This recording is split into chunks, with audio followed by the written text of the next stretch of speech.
Alright, so I'm back with yet another Pauper deck tech. So for the last few days, I have been testing out various graveyard strategies. Previously, I posted a cycling deck. So this is the current graveyard deck that I've been playing with. It's a Golgari um, graveyard-based deck that basically wants to fill the graveyard up with as many creatures as possible, as quickly as possible. And then we have various payoffs for having tons of creatures in our graveyard. The main one being Writhing Necromass, 7 mana for a 5/5 with Death Touch.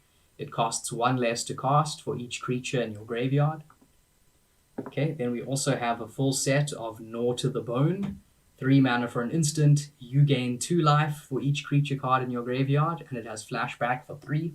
So we can gain pretty absurd amounts of life with this, which is very solid against the mono-red burn decks, Kuldotha Rebirth decks, which put you on a very fast clock but really struggle against life gain. Then we also have 2 copies of Gurmag Angler as a payoff, and finally 2 copies of Liliana's Elite. 3 mana for a 1/1, it gets +1/+1 for each creature card in your graveyard. Okay, then we have 21 lands, nothing too crazy. Okay, as one of the better graveyard enablers, we have 3 copies of Grizzly Salvage, 1 black and a green for an instant. Reveal the top 5 cards of your library. You may put a creature or land card from among them into your hand, put the rest into your graveyard. So that's 2 mana to put 4 cards in our graveyard plus itself, so a very powerful graveyard filler. For ramp and also putting creatures in the graveyard, we have a set of Sakura Tribe-Elder. We also have 3 Satyr Wayfinder, 2 mana for a 1/1. When it enters the battlefield, reveal the top 4 cards of your library. You may put a land card from among them into your hand, put the rest into your graveyard. So another very efficient graveyard enabler. Okay, we're also running 4 Stinkweed Imps, 3 mana for a 1/2 with flying. Whenever Stinkweed Imp deals combat damage to a creature, destroy that creature, and it has Dredge 5. So if you would draw a card, instead you may put the top 5 cards of your library into your graveyard. If you do, return Stinkweed Imp to your hand. So Stinkweed Imp is a very cool card in a number of ways. Dredge 5 is pretty huge, so dredging this is a quick way to fill your graveyard.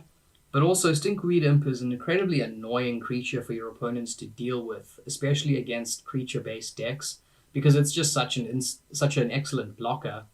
It has flying, so it can block most things, and it essentially has Death Touch.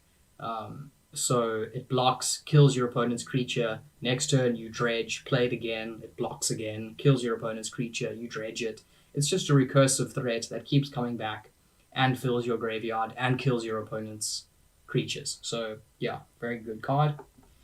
Okay, kind of a crazy card in the deck. We only have 1 copy of it for that reason, is the Sorcery Last Rites, 3 mana. It says discard any number of cards from your hand. Target player reveals their hand, then you choose a non-land card from it for each card that you discarded, and then your opponent discards all the cards that you chose. So yet another way of just quickly discarding cards, filling the graveyard, while also brutally attacking the opponent's hand and just taking their most threatening cards from their hand. I need to test this out more. Maybe it's better than I think, and it deserves more copies. I'm not sure.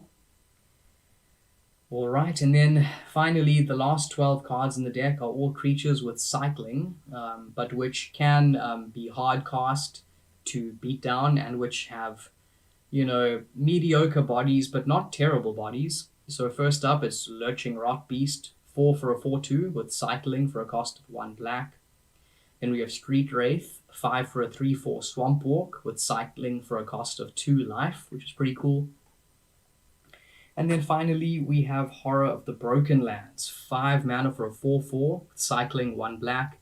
And whenever you cycle or discard another card, Horror of the Broken Lands gets +2/+1 until end of turn. So that's the deck. I feel that the idea has potential, and it is definitely a very fun deck. I enjoy playing it.